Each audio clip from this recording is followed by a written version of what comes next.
pas, au début, le problème n'était rien d'autre que le nom de Jésus-Christ. Ok? Ce n'était rien d'autre que le nom de Jésus-Christ au début. Et cela doit être toujours le cas, le même problème. Défendons-le avec menace de parler désormais à qui que ce soit en ce nom-là. Parce que le problème, c'est quoi? C'est ce nom-là. Et les ayant appelés, il leur défendit absolument de parler et d'enseigner au nom de Jésus-Christ. Pierre et Jean leur répondirent, jugez s'il est juste devant Dieu de vous obéir plutôt qu'à Dieu.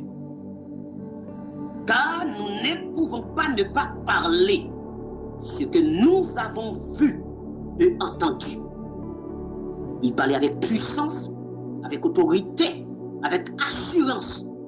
Et c'est la puissance et l'autorité que vous allez utiliser qui fera fuir l'ennemi, qui fera fuir l'adversaire, qui fera fuir les esprits impurs, qui interceptera les attaques des esprits impurs.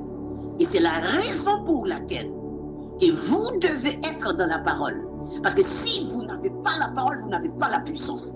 Si vous n'avez pas la parole, vous n'avez pas l'autorité. Or, l'autorité même vient de la parole. Donc, comme dit Romains 10, 17, la foi vient de ce qu'on entend. Et ce qu'on entend vient de la parole de Dieu. Donc, on les défend de faire ça. Regardez ce qui se passe. Regardez. Verset 21 à 4. Il leur fit de nouvelles menaces et les relâchèrent, ne sachant comment les punir à cause du peuple, parce que tous glorifiaient Dieu de ce qui était arrivé. Car l'homme qui a été l'objet de cette guérison miraculeuse était âgé de plus de 40 ans. Après avoir été relâchés, parce qu'ils ont été arrêtés. Pourquoi? Pour le nom de Jésus. Et avec le miracle qu'ils avaient opéré au nom de Jésus. Parce que le problème, ce n'est rien d'autre. C'est le nom de Jésus. C'est le nom de Jésus qui sauve, qui guérit, qui transforme, qui libère, qui purifie, qui sanctifie. C'est le nom de Jésus qui fait tout.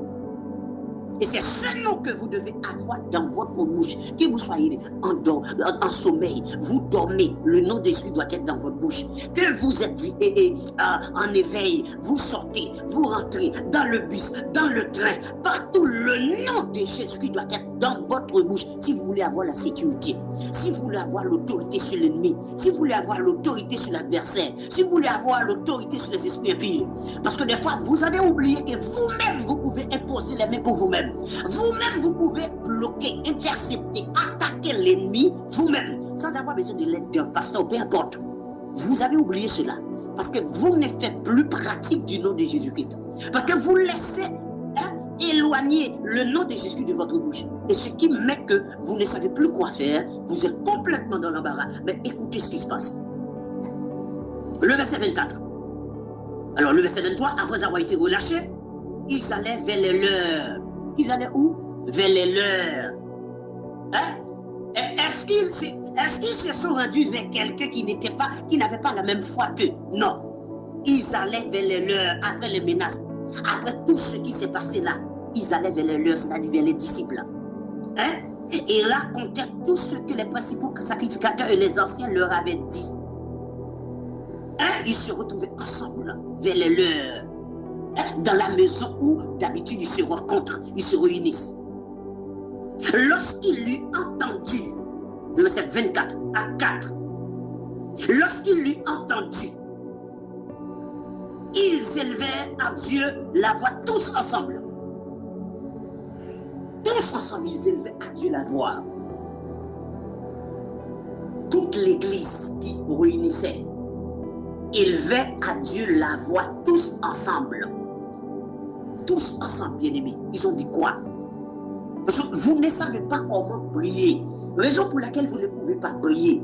Raison pour laquelle lorsque vous priez, l'ennemi n'a même pas peur de vos prières parce que vous ne coordonnez pas, vous ne respectez pas la formule de la prière. Donc, ils élevaient tous ensemble à Dieu la voix, c'est-à-dire ils parlent à Dieu, c'est-à-dire toute l'église. Hein? Toute l'église élevait à Dieu la voix tous ensemble et dire à Dieu, hein? Et dire 2 points.